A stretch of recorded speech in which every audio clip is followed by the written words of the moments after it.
She worked for 30 years as an acute care pharmacist in the area of intensive care units and perioperative units in UC San Diego healthcare systems.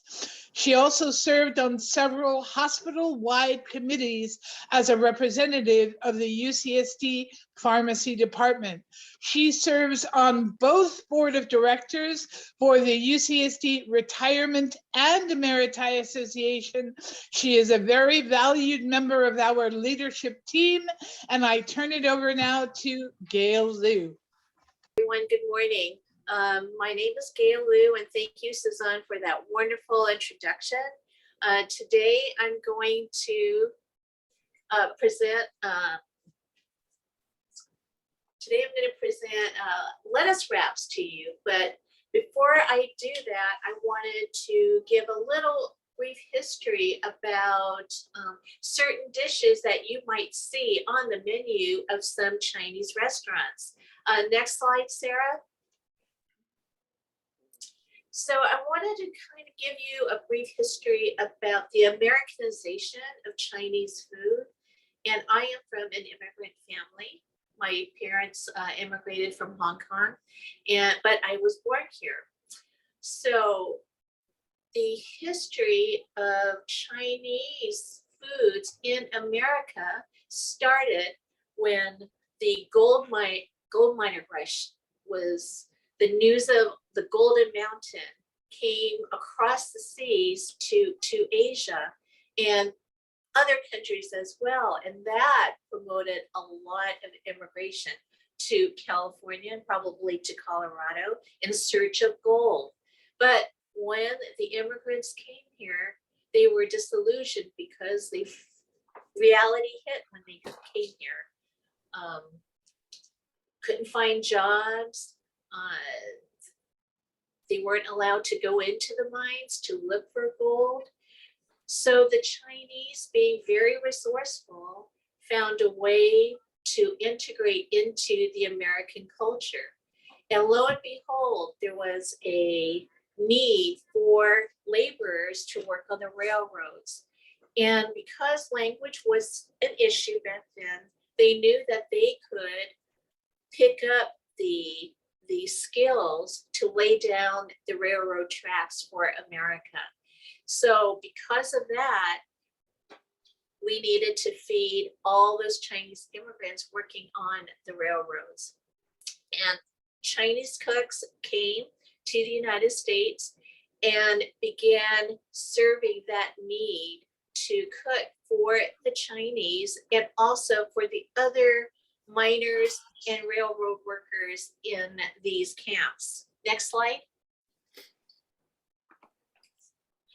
So how did the Americanization of Chinese food started? Well, these cooks adapted very well. Back in those days, what they did was they were giving scraps of food that were left over from the main kitchens of these work camps. And they had to learn and work with what they were given. But there was a yearning for the Chinese to have flavors from their homeland. And slowly, different ingredients were being brought to California, and they integrated what they were given.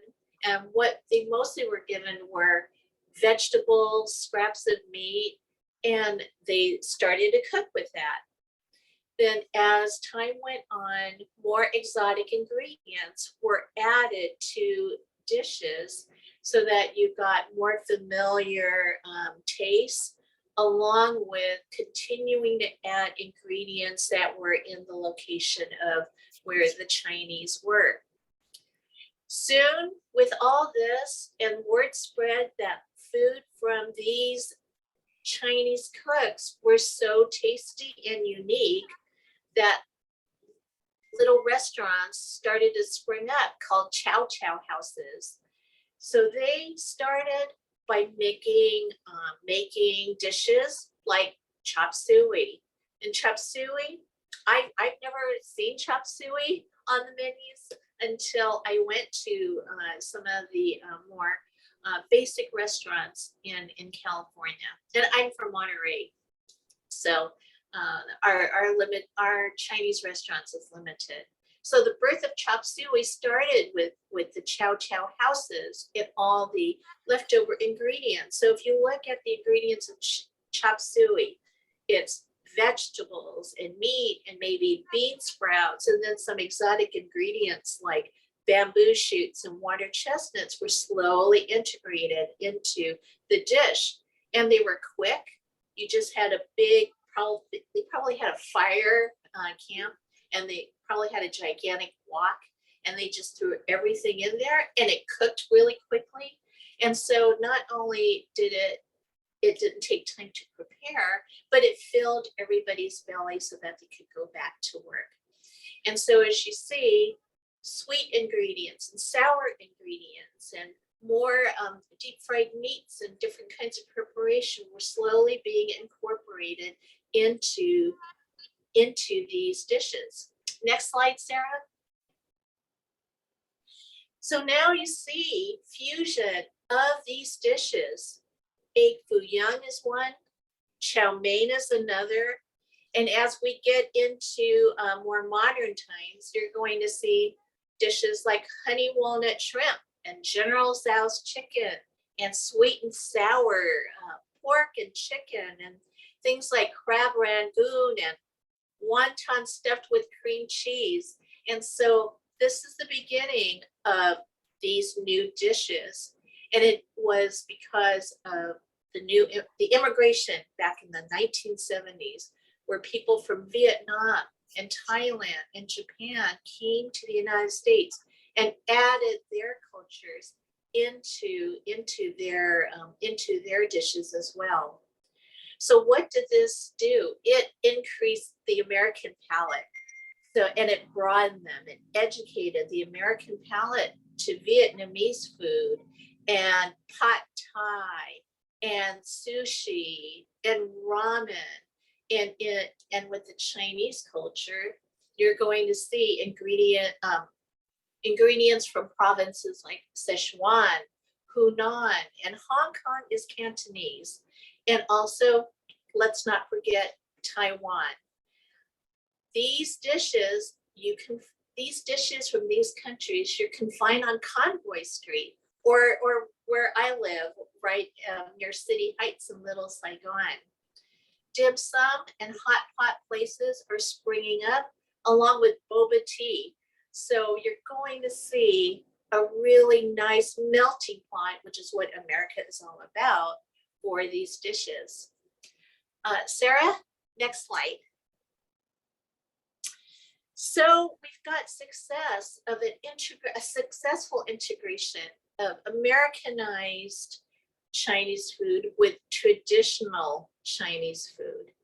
And Americanization of Chinese food, the Chinese community is not the only one that got Americanized. If you look around you, you're going to see the Americanization of Mexican food, like Del Taco, and the Americanization of Italian food, and even Middle Eastern food. So you'll see Luna Grill just kind of incorporating the classic dish of hummus, but making it more, is that mine? Oh, okay, so anyway. Hello, Greg. Okay, could everyone mute themselves, please? Thank you. So today, given the fact that I went over that, I'm going to present you one of the classic dishes from one of the most popular restaurants in America. So P.F. Chang was actually started in 1993 by Philip Chang, and his mother, Cecily, was a cook. She had a couple of restaurants in the LA area, I believe. And everyone flocked to his mother's restaurant. So when she wanted to retire, Philip, which I read he was an art student, decided to pick up his mother's business. And with that, along with a partner named Paul Fleming, they came together and made the corporation of P.F. Chang. So P.F. Chang has grown to over 300 global restaurants in the world. And of course, his goal was to elevate that Panda Express modal thinking of Chinese dishes, improve the ambiance. And if you go to a P.F. Chang, you're going to see a very elegant entryway, especially the one in La Jolla, where you have the Ming terracotta horse in the entryway. And then it's got, you know, a bar and a lot of other really comfortable booths and just wonderful dishes that integrate more Asian influence along and bring that to you. So anyway, we'll save the questions at the end, but I'm going to start cooking right now.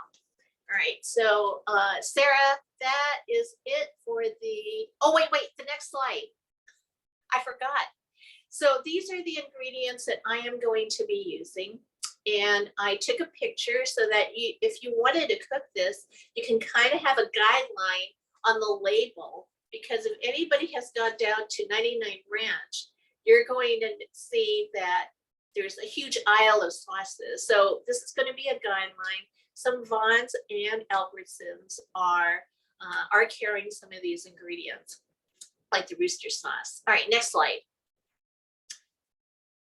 So this is the recipe that I am going to be working from, and it will be up and available for all the attendees. And so let's cook. Okay, I'm going to heat up my pan. Can everyone see me? Do you want me to take this slide down, or do you want Yeah, to you leave can it take up? the slide down.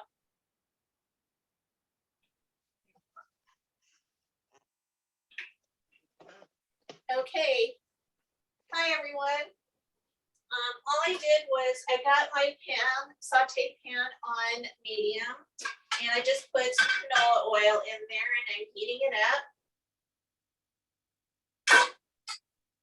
What I have chopped up already is I have diced onions, and below that is diced water chestnuts.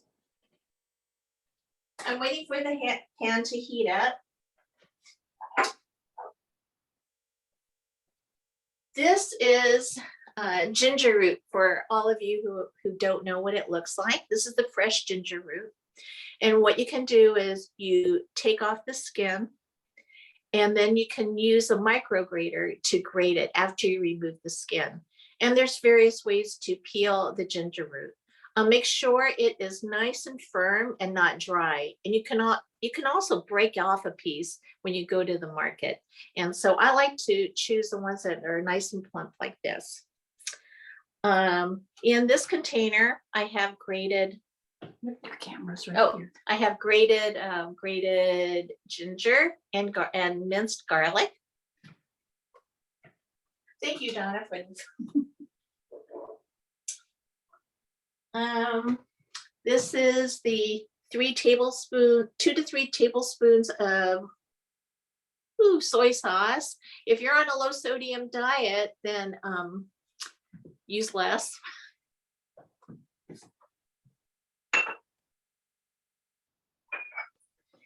This is the rice vinegar. There's 1 tablespoon of that. These are the ingredients in the sauce. Here is sesame oil, and that's 1 tablespoon of that.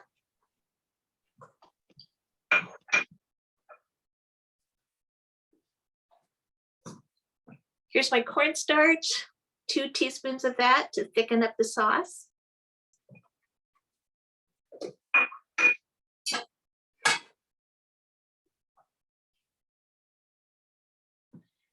So I think my pan is ready and heated.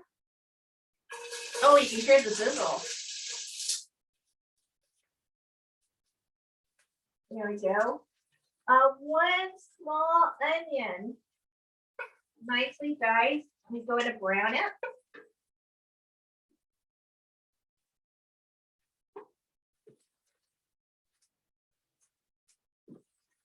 I threw out the can of water chestnuts, and I suggested you buy the sliced water chestnuts, and they look like this.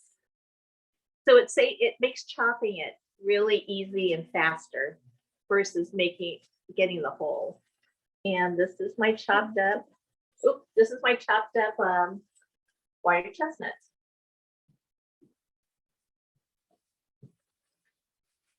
So I'm browning the onion right now.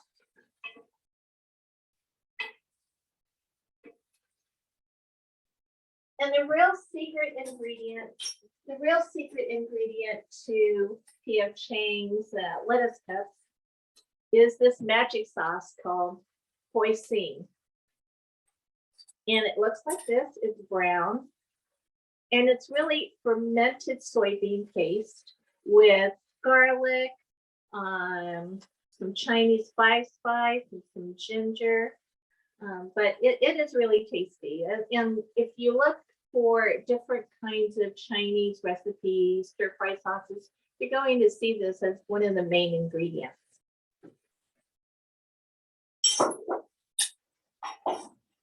And then I've got some water on standby. I hope you all can hear this.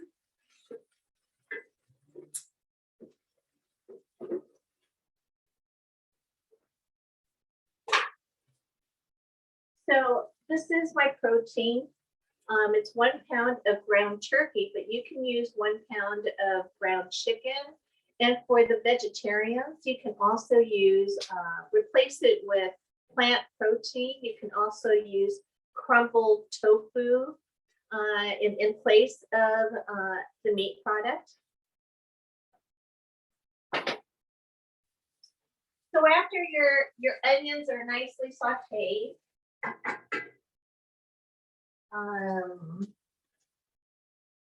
I'm going to add the protein. And we're going to brown it.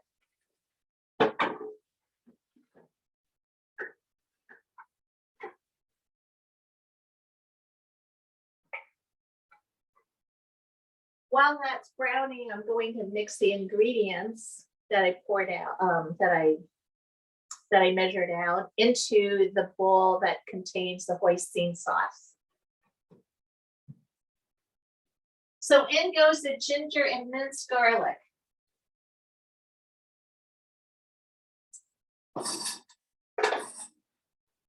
I'm adding my soy sauce.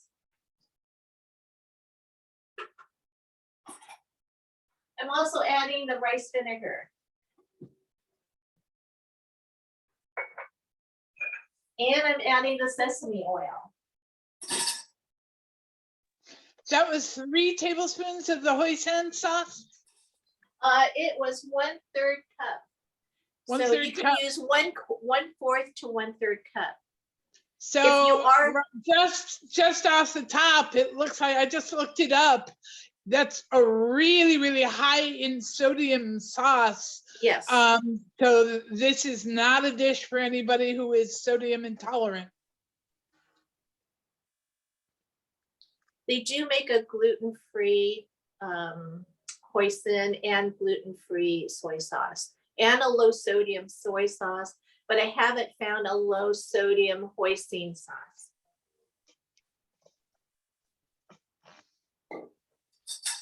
Okay, so this is browning.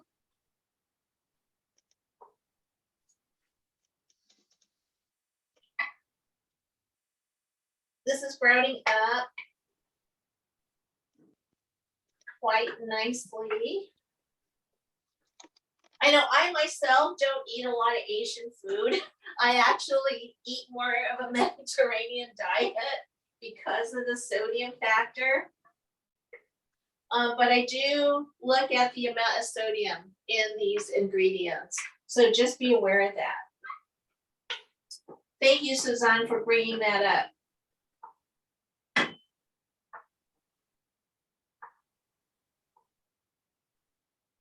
Okay, now I'm going to add the cornstarch into my bowl with the other wet ingredients.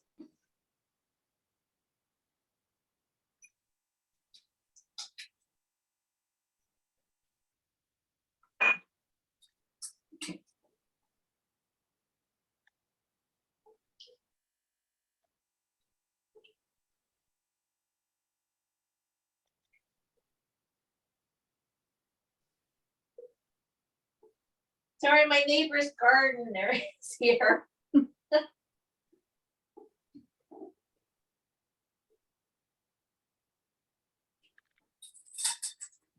Now I'm adding my chopped water chestnuts.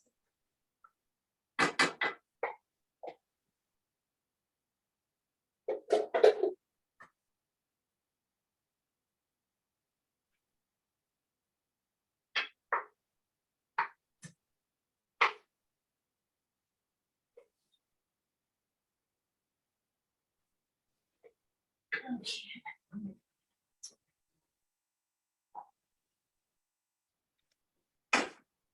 I'm just gonna bring it. It doesn't really look all that exciting right now, but it will be.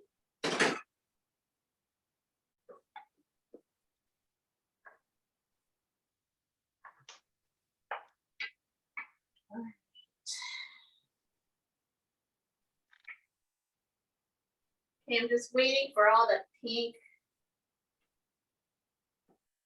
ground turkey to be cooked,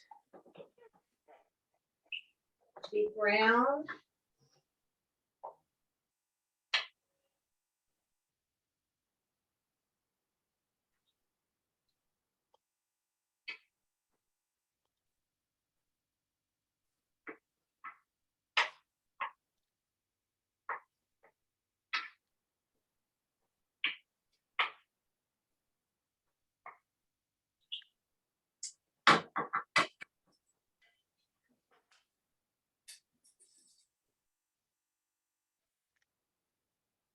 So this is what the sauce looks like. Oop, right there.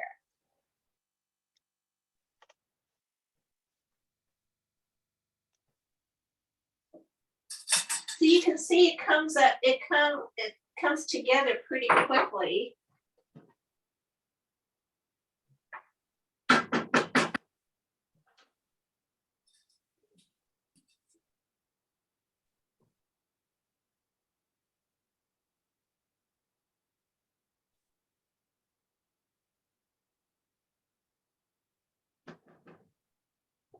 All right.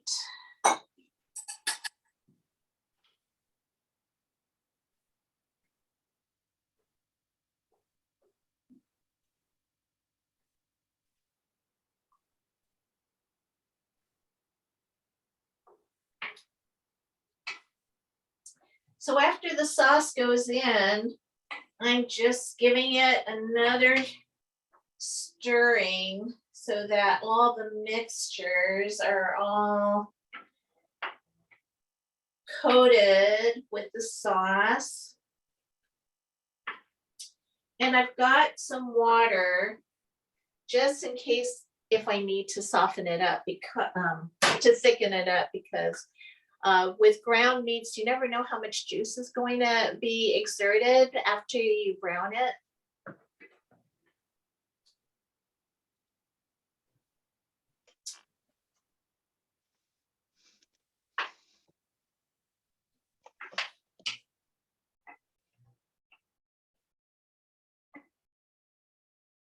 So for those of you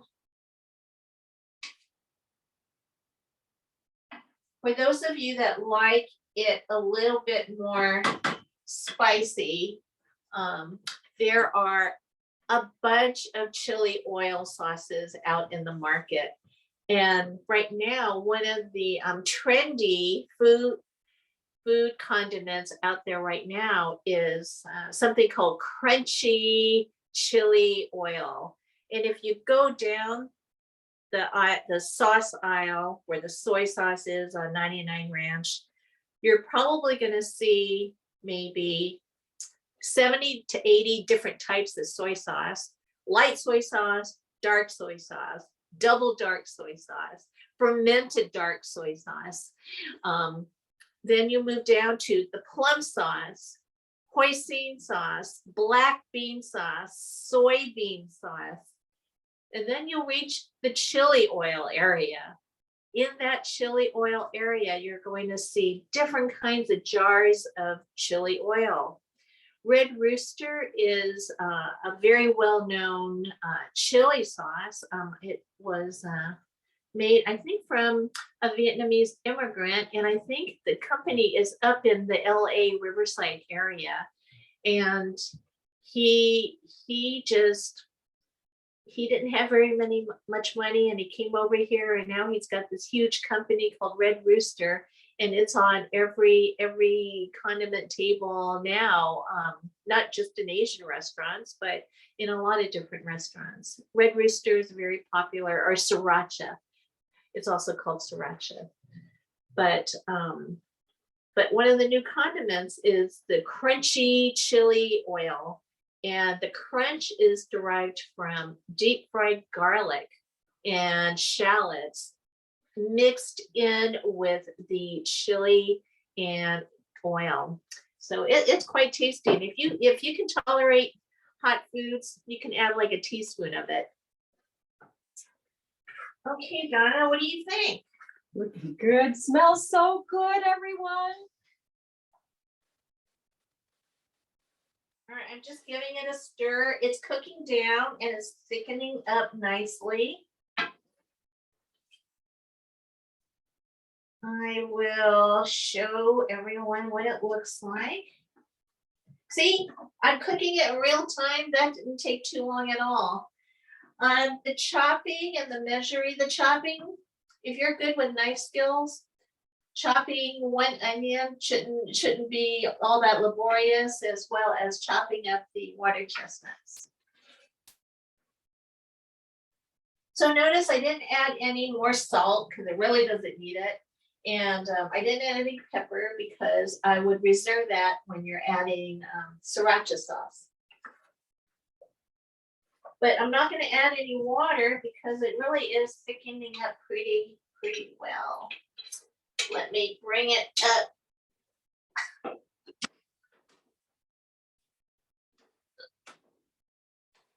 Oh. Okay, can everyone see that? Suzanne, can you see that?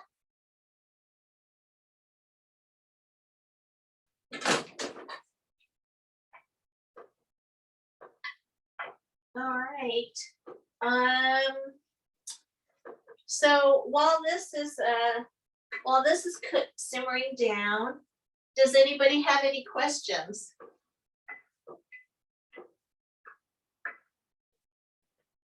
Let's see, Anna, see any raised hands. Let's see, through the chat. Let me go to the chat. Let's see. Oh, thanks for the history, Gail. Oh, you're welcome, Debbie. Beverly says, agree. Wonderful dish. How did you come by this recipe? Did you create it? Well, no, I didn't create it. I actually Googled P.F. Chang's lettuce cups, and there's a lot of recipes out there that use a copycat of P.F. Chang. But what I did was I added a little bit more of the sesame oil, and I added more garlic and grated ginger. So those are the two ingredients that I actually added more. It doesn't look as dark as P.F. Chang's is. So I'm guessing that they added something called black soy sauce. And let me go get a bottle of it to show you.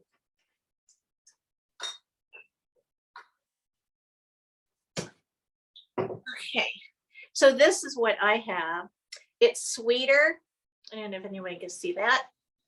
It's a little bit sweeter, but it has, let's see, 1 tablespoon has 1,200 milligrams of sodium. So use it sparingly. Remember, please look at the labels and turn it around for any of these Asian ingredients. And I'm including Vietnamese and Thai ingredients too, like fish sauce, or even Filipino markets go and turn around the label look at the sodium content. If you want to make things like pancit or chicken adobo, just turn that label around so you can kind of cut back on the amount, and pick the product that has the least amount of sodium. So that's what I would do. And I use this very sparingly.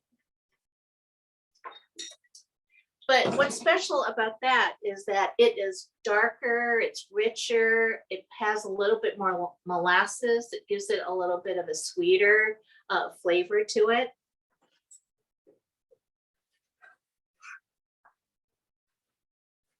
So this is cooking down really nicely.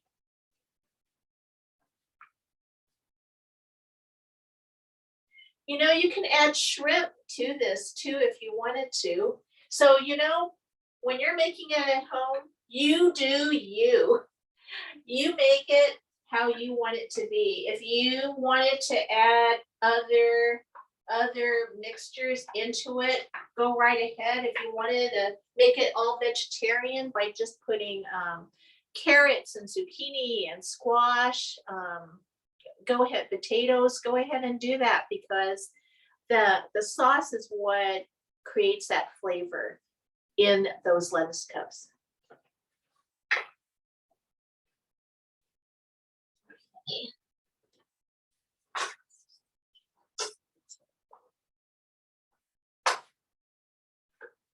Okay, let me bring the flame down a little bit. How do you like my 1952 stove? All right, let me see if there's any more things in the chat.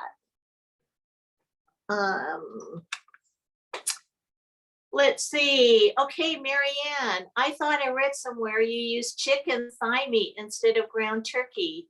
Have you ever tried that? Well, Marianne, the reason why I picked ground turkey was that it was easier to find in the grocery stores.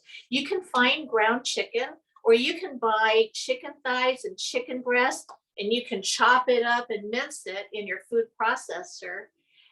And you can do that. You can use that as your protein source too. What is popular with vegan places like True Foods, they are using crumpled up tofu, and you have to get it really dry, because if it's too wet, then it's going to exert a lot. It's going to be too saucy and too wet, and won't give you that texture.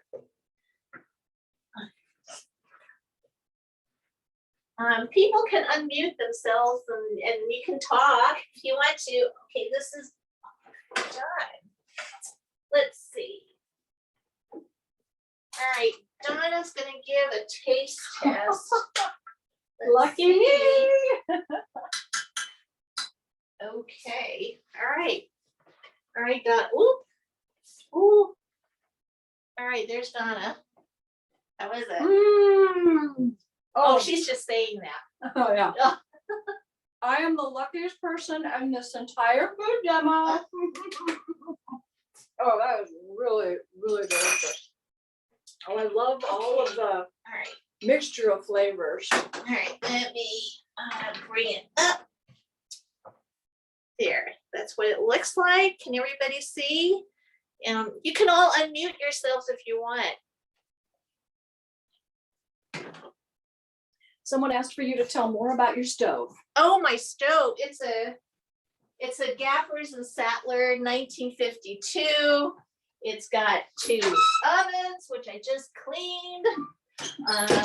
There's 2 broilers. Everything works. I got a clock. And this little dial right here, I had a vintage maintenance stove person come to look at my gas lines.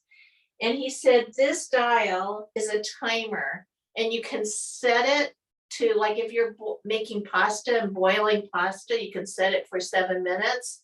And this timer connects to these 2 burners. And when the timer goes off, it'll shut the burner off. I have a griddle here, a regular burner here, and this one is connected to a dial. Like if you're going to make candy, you set the flame to a particular temperature and it will supposedly set it, but I don't make candy and I don't deep fry, so I don't use that burner to do that. And it's got 2 plugs, and those 2 plugs work because I plug my immersion blender when I'm making soup. I plug that in there. So everything works in this stove. Let's see. Really, people, you can unmute yourself.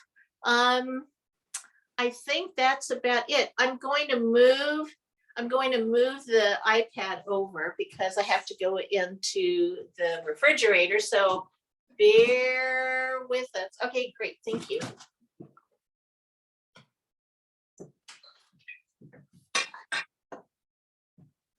Ooh.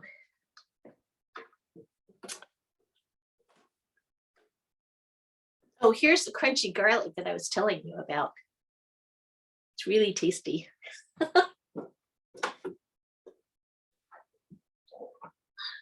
Here's my gigantic Costco bottle of sriracha.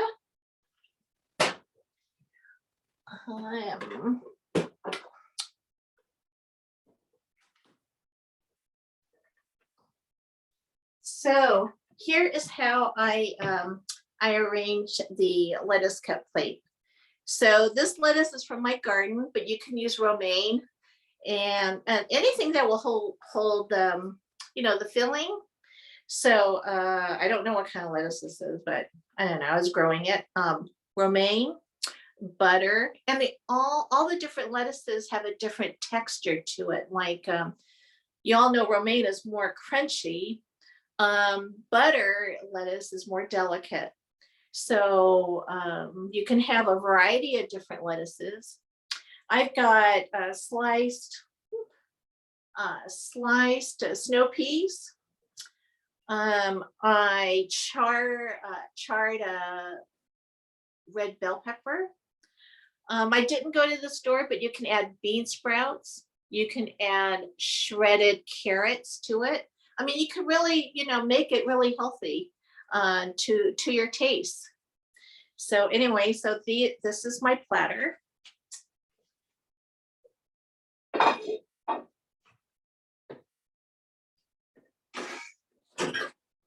So I'm going to finish it off with some chopped green onions.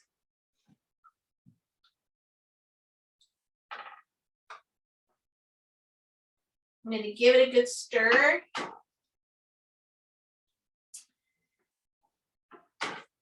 And I'll be right back. I want to get something.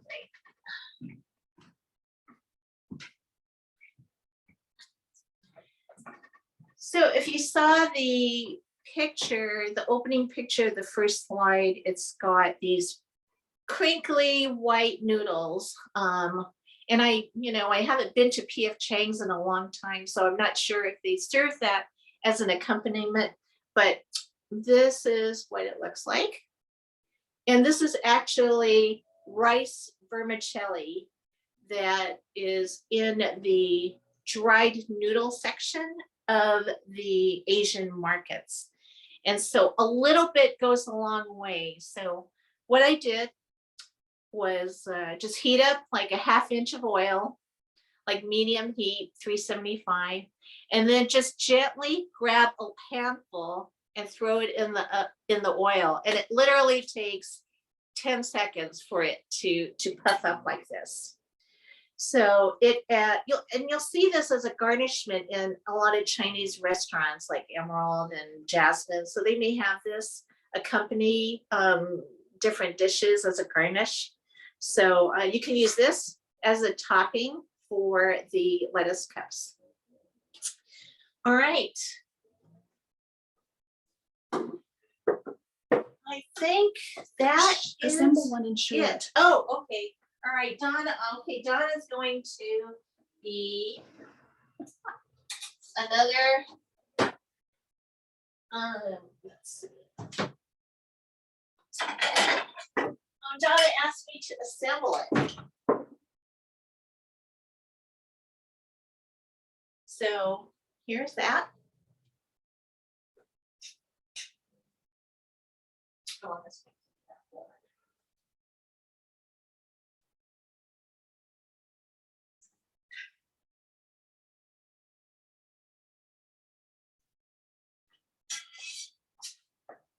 Okay.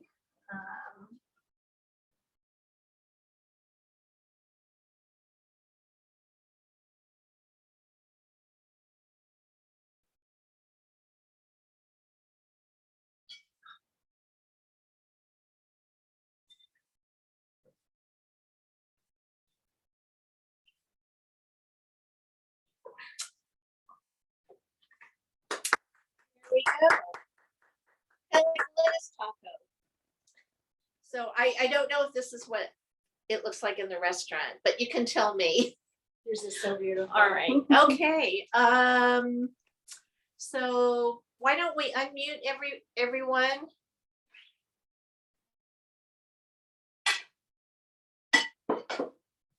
Okay.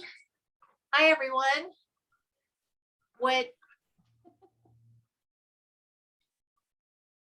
Sarah, do you want to unmute everyone? Thank you so much. That was such a wonderful presentation. I learned so much and I like the history also. Appreciate you. Oh, okay. Who was that?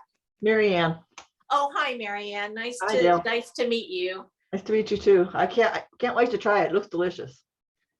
All right. Anybody else have any questions? If you want to go on a culinary adventure, yeah, go down to 99 Ranch or any of the Asian markets, and also visit several ethnic markets, Middle Eastern markets. We've got such a big Middle Eastern community, and to me, it's almost like since we can't travel, might as well go to the ethnic markets and see what they have going there. Anybody else have any questions? No? You can raise your hand if you want. I don't see anybody raising your hand.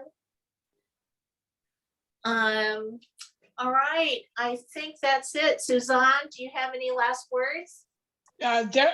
This looked absolutely delightful. It looks delicious. I am jealous of Donna, who gets to be there and share that with you. That's the only downside. And when we used to do it all together, we used to all enjoy what was produced during the food demo. So bon appetit to both of you.